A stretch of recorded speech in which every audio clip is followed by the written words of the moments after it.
ခန္ဓာကိုယ်ထဲမှာဒီယုံနာရဲ့ဖြစ်ချင်းပြည့်ချင်းကိုမြင်နိုင်ကြည့်နိုင်ရှုနိုင်တဲ့မဂ္ဂင်တရားကိုမရှာသေး၍မဂ္ဂင်ကျင့်စဉ်ကိုမကျင့်သေး၍မန္တရားသစ္စာမတွေ့နိုင်ဘူးလို့ပြောတယ်နော်ရရှိနေတာကတော့ခန္ဓာဒုက္ခသစ္စာပဲ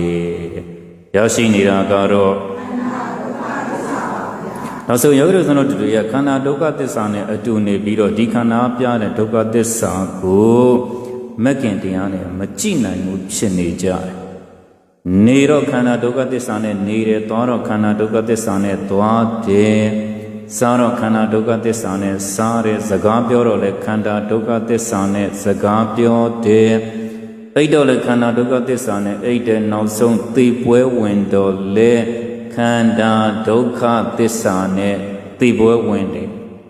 ယောဂီတို့ဆိုတော့ဒီခန္ဓာဒုက္ခသစ္စာနဲ့အတူနေထိုင်အနိကနေထိုင်ပြီးတော့